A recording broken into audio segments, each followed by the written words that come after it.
The fog rolled in thicker than wool across the Drake Passage, swallowing the research vessel Albatross in a clammy gray void.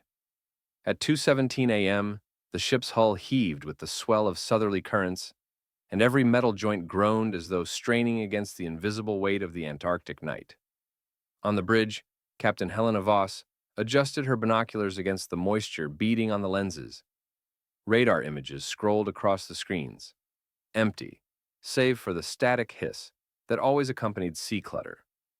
Below decks, marine biologist Dr. Emilio Mariani sat huddled beside the acoustics console, headphones pressed to his ears. A tangle of wires snaked from hydrophones suspended over the side into signal processors that decoded each oceanic murmur. Normally, he tracked whale songs and krill swarms, but tonight the code was different. Rhythmic, low-frequency pulses that pulsed like a heartbeat through the sonar speakers. He tapped his watch, 2:17, and frowned. It was time again. At the ship's bow, eyes glued to dark water, Chief Mate Larson muttered, "Nothing on sonar yet. Sonar sweep coming up. Prepare for pings." He signaled the sonar operator, who began the routine three-crest sweep. Ping, ping, ping. Dozens of millisecond echoes cascaded back, each indicating empty water. No sign of bergs. On the bridge, First Officer Annika Shah frowned at the display. "All clear," she reported, masking her unease. "But, Captain, we're approaching the iceberg zone, 87.3 nautical miles from Deception Island." Helena nodded. "Maintain course. Engines at half speed. Helm. Steady." Emilio's brow tightened. On his spectrogram, the breathing pulses, deep exhalations followed by slower inhalations, grew in strength. He peered down into the data. Each cycle lasted 20 seconds, matching nothing he'd ever logged from elephant seals. And yet, there it was again. A powerful hiss like air forced through a long, flared nostril, rising from the depths every half minute. It emanated from the hydrophone array, indicating a large marine mammal below the surface. He tore off his headphones and bolted for the bridge. "Captain, breathing!" he gasped. "Something's down there, an elephant seal's distinctive blow pattern, and it's getting closer and more urgent." Helena arched an eyebrow. "An elephant seal? Here? At this latitude?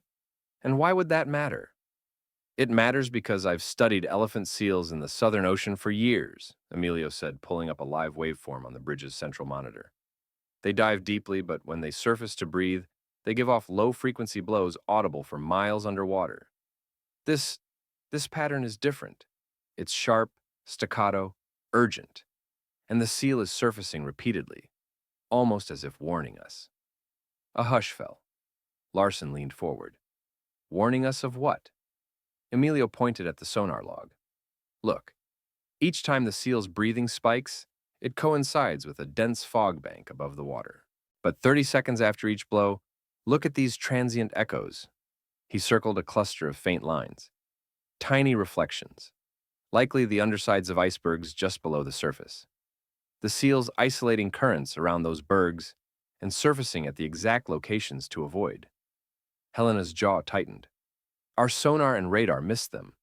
Must be glassy icebergs, barely protruding. We're headed straight into a minefield. She rang the bell. "All stop. Engines. Reverse to minimum. Helm, hold steady." The massive diesel hum reversed direction with a reluctant lurch. On the forecastle, deckhands wrestled with the anchor lines to prepare for evasive maneuvers. Below, Emilio tracked the seal's breathing intensity. It rose again, a deep whoosh, followed 20 seconds later by a cluster of pings on the sonar, indicative of a lurking berg. "There!" he shouted. "Turn 20 degrees starboard!" Larson grabbed the helm. "Rudder! Hard right!" The ship's bow veered in a slow arc, the propellers churning oily wakes through the fog. Moments later, the whale-like sonar crackled. A sonar echo the size of a small island loomed off the port bow. A sinister ridge of ice, invisible above the flat gray sea, sliced through the water less than 50 meters away, close enough to jackhammer a hole through the hull. On deck, the evaporator coils rattled with the shift of the ship's angle. The crew peered through the mist, shock and relief darkening their faces as the iceberg's mottled flank receded into the fog. On the bridge, Captain Voss exhaled slowly. That seal just saved our lives. Emilio's eyes glistened.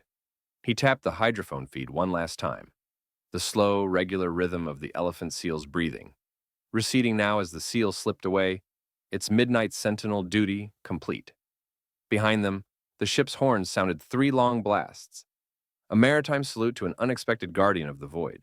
In the lingering hush, the albatross limped away from the hidden peril, guided not by charts or electronics, but by the whale seal's ancient warning, a living compass in the silent, iceberg-strewn waters of the Antarctic night. The deck of the albatross still trembled from the engine's reverse order as the ship veered away from the hidden ice ridge. The fog hung so thick that even the brightest spotlight barely penetrated 10 meters ahead. On the bridge, Captain Voss steadied herself against the polished brass binnacle, eyes wide with adrenaline. Around her, the crew snapped into their crisis routines, resetting the alarms and rechecking the charts. "Replot our course," Helena ordered. Lieutenant Shin, set a new heading 20 degrees starboard of the last bearing. Plot us past the SEAL's signal coordinates at a safe radius of 2 nautical miles. Lieutenant Shin's fingers flew over the ECDIS touchscreen. A dotted line unreeled across the electronic chart, arcing gently away from the iceberg's hidden flank. "New course laid in, Captain," he replied.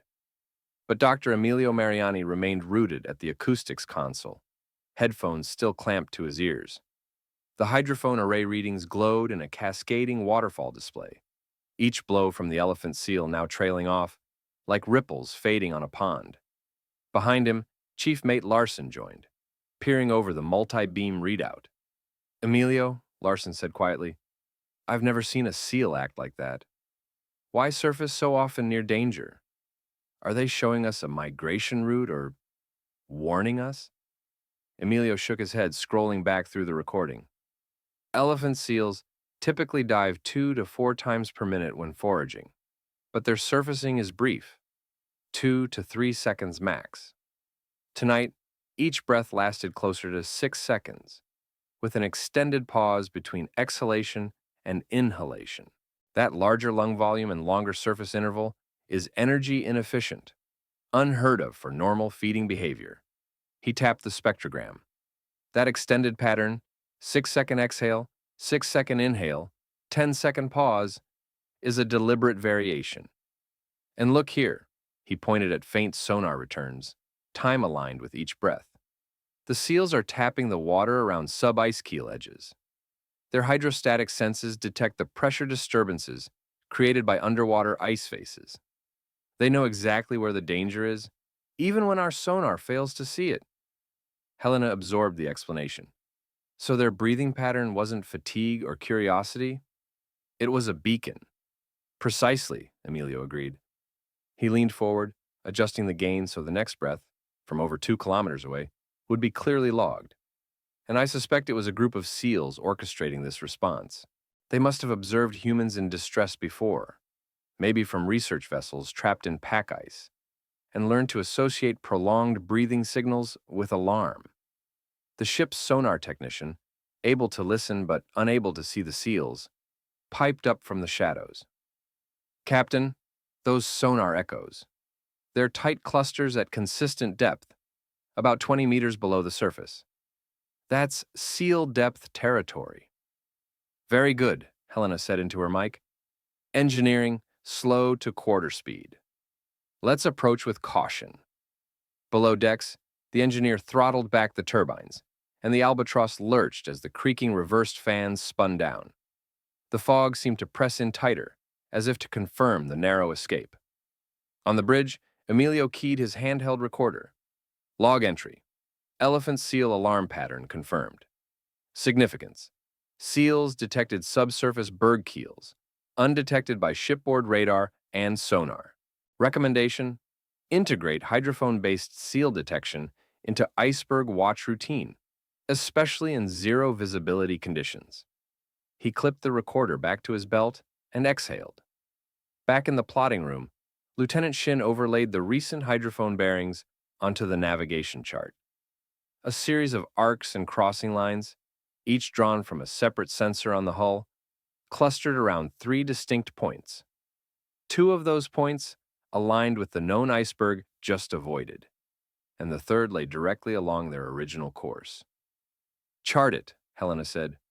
Mark all three as seal-detected ice keels. Send the update fleet-wide. She tapped her command console.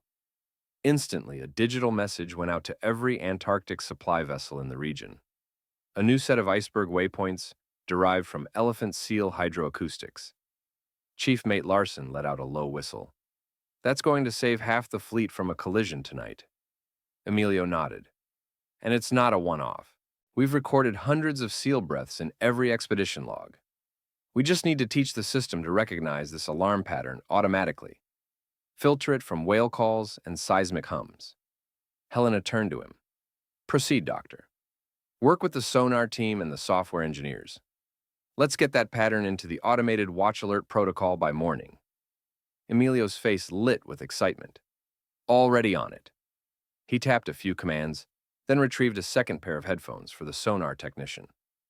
Listen to this, he said, playing back the extended breathing pattern, side by side with a standard elephant seal dive sequence. The difference was unmistakable. Normal dives showed 3 quick breaths under 4 seconds total, while the alarm breaths extended beyond 12 seconds, rhythmic and insistent. Lieutenant Shin grinned. We've got a new sonar target, one that really breathes for its life. As the Albatross steamed onward under cautious speed, the seal-derived waypoints glowed reassuringly on every navigator's screen. In the thick fog, the crew leaned on this living sentinel's wisdom, proof that sometimes, in the deepest chill of the Southern Ocean, the keen instincts of wildlife offer the truest compass of all. The morning after Captain Voss's near miss, the Albatross lay at anchor off Deception Island, engines cooled and radar humming silently. In the ship's mess, Dr. Emilio Mariani and Chief Mate Larson spread steaming mugs of coffee on a laminated map dotted with red seal sound waypoints. They were joined by Navigations Officer Lieutenant Shin and shipboard engineer Marta Kohler. Emilio tapped the map, where the elephant seal's deepest breathing had highlighted a newly charted iceberg keel. That one we logged at 2:47 a.m. was unknown to all charts. Without the seal, we'd have sailed right into it. Marta nodded vigorously, steam rising from her mug. I've already begun updating the sonar control software. We'll train the signal processing module to recognize the seal's extended inhalation-exhalation pattern. 6-second blows, 6-second draws, with a confidence threshold above 90%. Larson grinned. And when that pattern pops up on the sonar spectrogram, the system issues an immediate seal alert, bypassing manual sonar sweeps entirely. He leaned in. Can we tag those alerts with automated course avoidance suggestions? Emilio's eyes lit. Absolutely. We integrate the seal-derived coordinates into the navigation computer. Upon seal alert, the helm will lock in a predefined evasive vector, reducing reaction time to under 30 seconds. Lieutenant Shin tapped his tablet. I'll roll out a bridge display update tonight, a new Seal Watch panel where my officers can see real-time hydrophone analysis alongside radar and depth sounder readouts. If any signal matches the seal alarm profile, we flash a red border on the screen. Hard stops for all underway orders until the captain reviews. By late afternoon, the team convened in the sonar lab. 5 engineers gathered around Marta's console as she loaded the first prototype of the Elephant Seal Alarm Module, ESAM. She played back recorded low-frequency breaching from last night, interleaved with whale calls and ship machinery noise.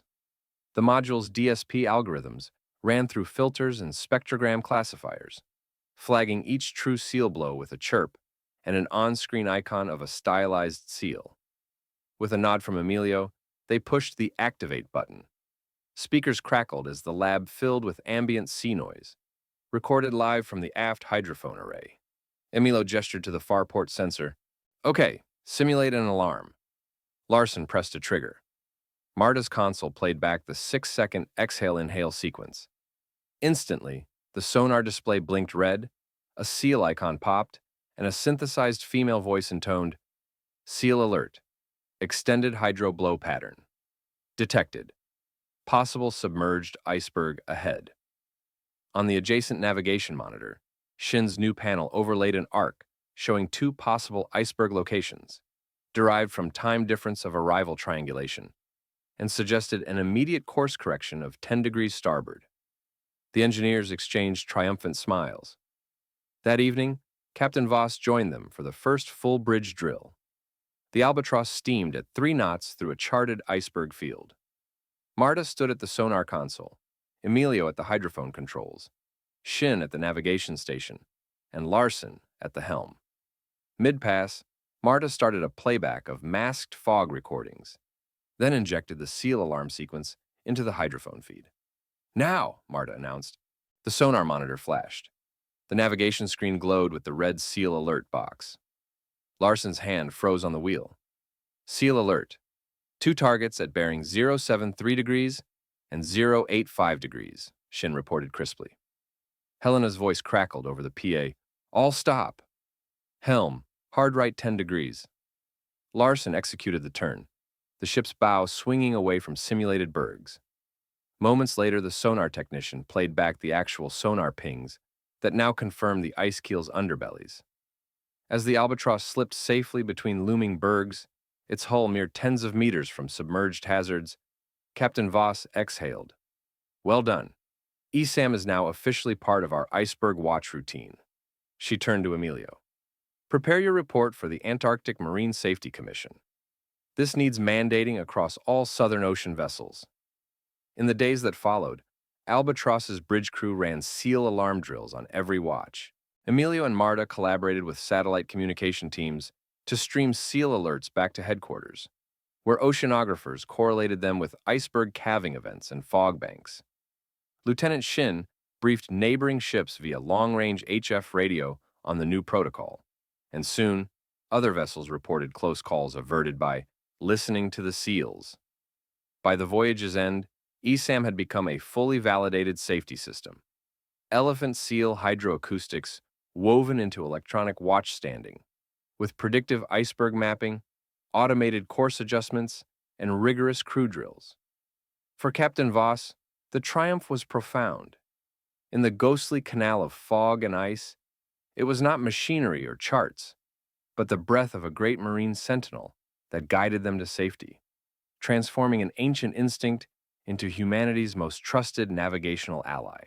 And as she logged the final entry in the ship's log, data. First seal alarm integration completed. 0 injuries, 0 hull impacts. She realized the silent truth of the Southern Ocean. Sometimes, the wisest pilot is the one who fills its darkest waters with a single, resounding breath.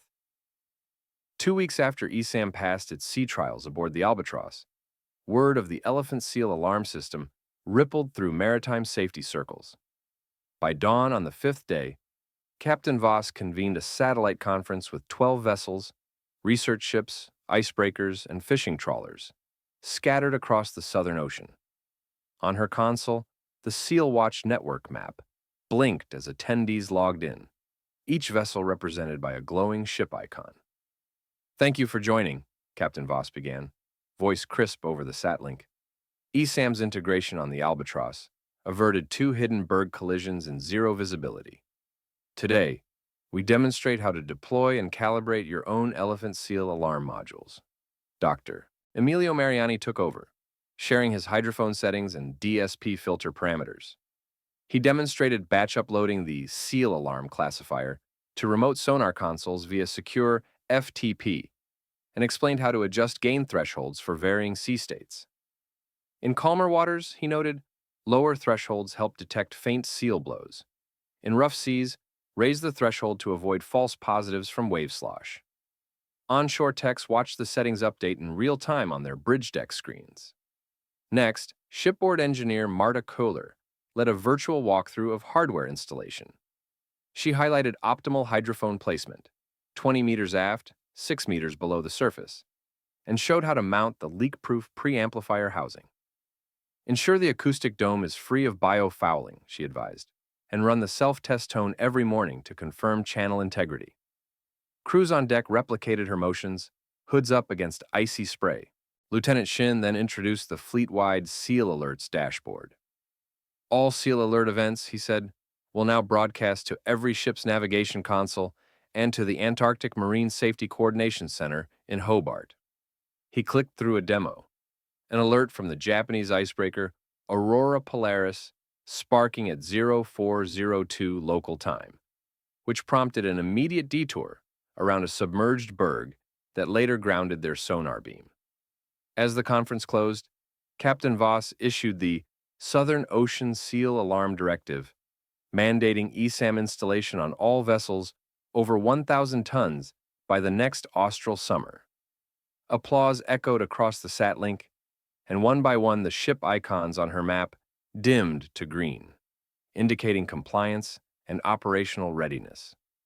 That afternoon, back aboard the Albatross, Emilio walked the forecastle with sonar technician Jae-min Park. Jae-min held up a tablet, showing a live feed of seal blows detected off Antarctica's Weddell Sea frontier. We've already logged 27 alerts since 0600, he said, and charted 3 new iceberg keels, none visible to radar. Emilio smiled. This is just the beginning. Next, we'll refine ESAM to differentiate seal alarm types, single seal warning versus pod-wide alert, and integrate wind and wave sensors to reduce false positives. But for now, we've proven that the ocean's native sentinels can guide us more safely through its hidden dangers. Below them, the hydrophones recorded another deep, resonant blow. Jamin tapped the seal alarm button, and the Albatross's navigation screen flashed once more. A new waypoint marked, a new course plotted, and a living legacy of elephant seal wisdom woven into the steel-clad arteries of the world's frozen seas. The Albatross cut through the gray-green swells of the Southern Ocean as an early autumn storm gathered on the horizon. Inside the sonar lab, Dr. Emilio Mariani and shipboard engineer Marta Köhler huddled over the newly installed ESAM console, its screen awash with hydrophone waveforms and seal alert waypoints, blinking like distant lighthouses. Tonight, Emilio said, voice low over the hum of pump jets, we initiate the first coordinated fleet drill. He tapped a touchscreen command. At 2300 hours local time, every vessel in the Seal Watch network would play back a standardized elephant seal urgent alarm breathing sample through their hydrophone inputs, triggering seal alerts and evasive maneuver protocols. This will test our automated linkages, alert propagation, course correction software, and watch standard responses across time zones and national fleets. Marta nodded, eyes gleaming. I've uploaded the drill parameters to the fleet server. We'll receive playback acknowledgments from each ship's ESAM instance. She brushed a strand of wet hair from her face as rain began streaking the lab's porthole. Weather conditions tonight will be ideal. Heavy seas, poor visibility, exactly when we need ESAM most. On the navigation bridge, Captain Helena Voss addressed her officers. Prepare for SEAL alarm drill, 2300 hours. All sonar operators on standby. Engineering to confirm engine response readiness. Helm to practice course override sequence. She turned to Chief Mate Larson. Ensure lifeboat crews are aware. This is a drill, not a real emergency. Let's avoid an overenthusiastic muster. As darkness fell, cocktail red deck lights blinked on, and the Albatross's hydraulics groaned in the rising breeze. At 22:55, sonar technician Park Jae-min ran a final self-test. Oil-filled preamps hummed, hydrophones chirped, and the console displayed a crisp green check. 3 seconds to drill. At precisely 2300, Emilio's console emitted a low-frequency playback. A 6-second seal exhale, 6-second inhale, 10-second pause. The unmistakable urgent alarm pattern. Simultaneously, ESAM's DSP chip tagged the event, and the screen flashed Seal Alert Pattern Detected, accompanied by a shrill synthesized chime. On the navigation display, Lieutenant Shin's newly coded module overlaid 2 red sectors, derived from time difference of arrival triangulation, and displayed evasive course, plus 12 degrees, across the helm station. Jamin's voice crackled. Seal alarm. 2 waypoints at bearings 073 degrees and 085 degrees. Suggest immediate course correction. At the command of Captain Voss, Larson spun the wheel starboard. The vessel's bow swung cautiously into the swell. Engines throttled back and then surged as the automated course override took hold. On deck, the lookouts trained their spotlights on the dark horizon, though they could see nothing. Meanwhile, an ether of encrypted data flowed over satellite links to the Antarctic Marine Safety Coordination Center in Hobart, to the U.S. Coast Guard headquarters in Boston, and to research vessels in the Weddell Sea. Within seconds, each participating ship's operations room lit up with identical drill alerts. Seal alarm drill at 2300, pattern received, executing evasive maneuvers. On the Japanese icebreaker Aurora Polaris, Captain Sato nodded. Per protocol, he alerted his officers and initiated a 10-degree port turn. On the Chilean trawler Patagonia Wind, the watchstander paused the nets and executed the same automated override. Across the network, 15 vessels performed synchronized evasions in the pitch-black storm, their hulls weaving a coordinated ballet steered by elephant seal's breath. Back on the Albatross, Marta monitored the drill progress panel. Green checkmarks popped next to each vessel's name as they confirmed successful course changes. Emilio exhaled in relief. 100% fleet participation and no false positives. ESAM is rock solid. At 23:15, the drill close-down command streamed out. Seal alarm drill complete. Resume normal operations. Vessel navigations reverted to original waypoints through the fog. Captain Voss keyed her log entry. Drill success. All vessels responded within 30 seconds. ESAM integration and automated protocols validated across multinational fleet. In the warmth of the chart room, officers exchanged quiet congratulations. Lieutenant Shin slid Emilio a thermos of coffee, and Marta allowed herself a rare grin. Next, Emilio said, we'll refine fleet-wide data analytics, cross-referencing seal alarm events with iceberg calving data, satellite imagery, and climate models, to anticipate calving events days in advance. As the storm raged outside, the Albatross forged onward under her new Sentinel system, guided not by lights or radar alone, but by the deep-sea breaths of elephant seals. In the vast, treacherous seas of ice and fog, humanity's greatest navigational ally had become a creature of the depths, whose lungs now spoke a language that ships around the world had learned to heed. And in that mastery of living alarms, the silent chorus of the seal's exhalations wove itself into the very compass rose of maritime safety, turning an ancient evolutionary rhythm into a beacon for tomorrow's global fleet. Weeks after the Southern Ocean SEAL alarm drill, ESAM's triumph aboard the Albatross had reshaped every deck watch and every navigation protocol across the fleet. In Hobart, Tasmania, the Antarctic Marine Safety Coordination Center convened a 4-day symposium, Living Alarms at Sea, bringing together captains, marine biologists, naval architects, and software engineers. Dr. Emilio Mariani and shipboard engineer Marta Köhler co-chaired the ESAM Technical Committee, their banners emblazoned with a stylized elephant seal exhaling into a sonar waveform. On the symposium's opening morning, Emilio presented the consolidated drill report. 350 SEAL alerts logged across 15 vessels in 72 hours, 132 verified iceberg waypoints added to navigational charts, 0 hull contacts, 0 injuries, 100% drill compliance. He clicked to the next slide, ESAM V 1.1, Fleet-Wide Enhancements, and outlined 3 core initiatives: Automated SEAL Alarm Integration, ASAI, embed ESAM classifiers directly into commercial ECDIS and sonar suites via standardized NMEA-compatible data streams. Define a new AIS safety message type, AIS SEAL Alert, broadcast peer-to-peer for nearby vessels to receive iceberg waypoints within 10 nautical miles. SEAL Watch training and certification. develop a SEAL Sentinel e-learning module accredited by the International Maritime Organization, complete with hydroacoustic pattern quizzes and bridge simulator exercises. Require every officer of the watch to complete SEAL Sentinel Level 1 certification before Antarctic deployment. Level 2 for icebreaker and research vessel crews.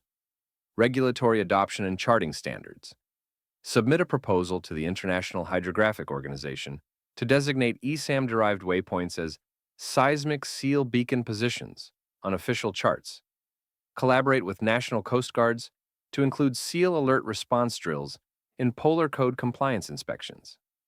Technical Director Marta Köhler demonstrated the new ASAI interface on a reference ECDIS terminal, a collapsible SEAL watch pane integrated alongside depth contours and weather overlays. When a SEAL blow pattern triggered ASAI, the pane flashed red, a pop-up suggested avoid 073 degrees/85 degrees for 0.5 nautical miles, and a synchronized AIS broadcast notified sister ship Aurora Polaris 20 nautical miles away. Fleet Training Manager Commander Sofia Rinaldi, Italian Coast Guard, outlined the SEAL Sentinel curriculum. Students will learn not only the DSP fundamentals behind ESAM, but also elephant SEAL behavior, marine mammal ethics, and cross-disciplinary response protocols. She unveiled a VR bridge simulator where trainees responded to simulated SEAL alarm scenarios under varying sea states, fog, swell, pack ice, earning digital SEAL Watch badges with tiered proficiency levels. On day 3, representatives from Norway, the United Kingdom, and Argentina spoke to the Polar Code feedback panel. Rear Admiral Ingrid Olsen described incorporating SEAL alarm drills into icebreaker mandatory training. Argentine Naval Hydrographic Service Chief Captain Martin Vega proposed chart symbology, a black seal icon marking hydroacoustic ice hazard zone. Meanwhile, marine mammal NGOs joined panel discussions on minimizing ecological disturbance. Dr. Louise Chen of WWF Antarctica emphasized seasonal breeding patterns and migratory corridors, urging shipping lanes to adjust transit windows, where ESAM sensors recorded overlapping SEAL haul-out sites.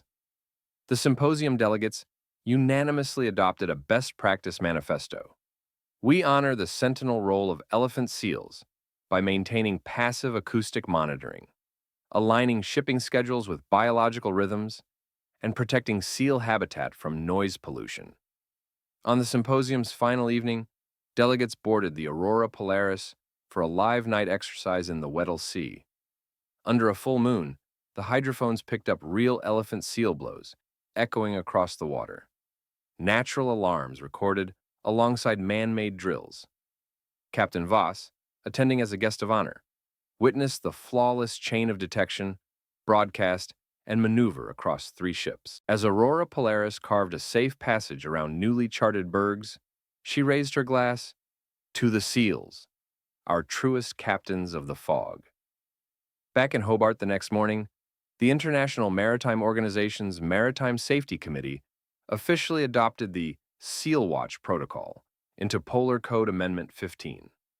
Regulation 12.7.3g, ships operating in iceberg-prone waters shall maintain passive acoustic monitoring for marine mammal alarm patterns, including but not limited to elephant seal hydroblows, as recognized early warning signals of submerged ice hazards.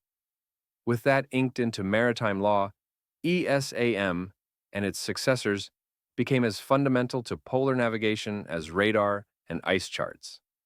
As delegates departed, Emilio reflected on the journey from a single hydrophone in a fog-bound night to a global doctrine safeguarding countless mariners.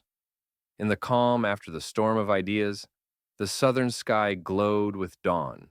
Beneath it, real elephant seals exhaled their quiet warnings into the cold deep, each breath a living legacy, now woven forever into the fabric of safe passage across the world's most treacherous seas.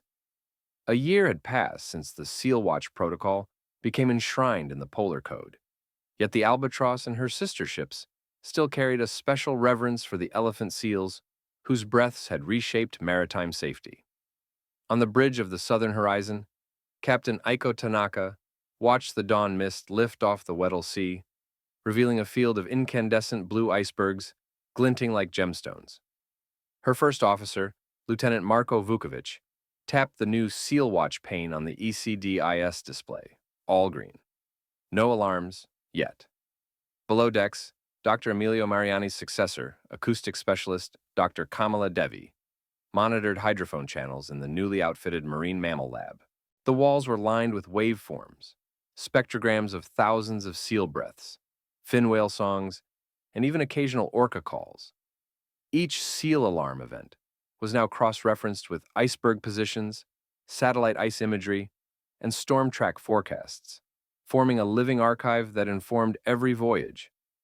At precisely 0617 hours, a low-frequency pulse rippled through the hydrophones.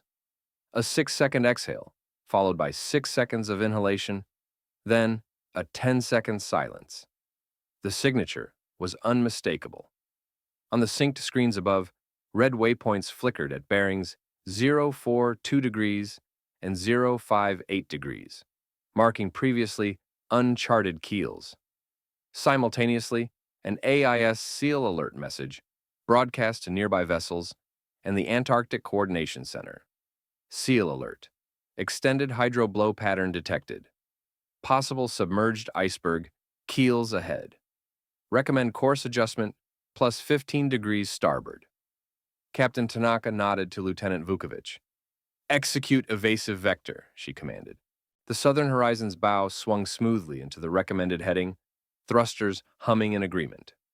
Outside, lookouts peered through binoculars as the ship slid past two tabular icebergs, their submerged skirts revealed only by the seal's ancient warnings. Moments later, the bridge crew received an image from the forward sonar. Ghostly contours of iceberg keels, triangulated by the seal alarm pattern. The navigation team confirmed a safe corridor through a narrows that radar and visual watch had failed to detect. Below the bridge, the Marine Mammal Lab's display logged another successful intercept. Event 3842. Seal alarm response. Course deviation prevented collision. As the ship steered toward open ocean, Captain Tanaka convened her officers in the chart room. Once again, nature's vigilance has outpaced our technology, she said, gratitude shining in her eyes. I propose we immortalize this event in the ship's log and send our commendations to the Antarctic Seal Conservation Trust. These animals are our greatest navigators. Lieutenant Vukovic produced a small engraved plaque depicting an elephant seal exhaling into a stylized sonar pattern. We present this to the ship, he declared, a token of thanks from the Southern Horizons crew. Later that evening, under the shimmer of the Southern Lights, Dr. Devi addressed a gathering of international researchers via live video link. We are at the dawn of a new era in marine safety, she proclaimed. By listening to the breath of elephant seals, we have charted hidden ice, saved countless lives, and forged a bond of respect between human and wildlife. May this legacy guide every ship that ventures into the silent, iceberg-strewn seas. In the stillness, beyond the ship's hull, real elephant seals surfaced and exhaled into the pink glow of sunset. Each breath a timeless code, written by evolution, carried on ocean currents, and heeded by the stewards of the sea. And as the southern horizon glided onward, its path lit by both technology and the patient rhythms of the deep, the world knew that in the breath of a single sentinel lay the promise of safer passage for all who follow.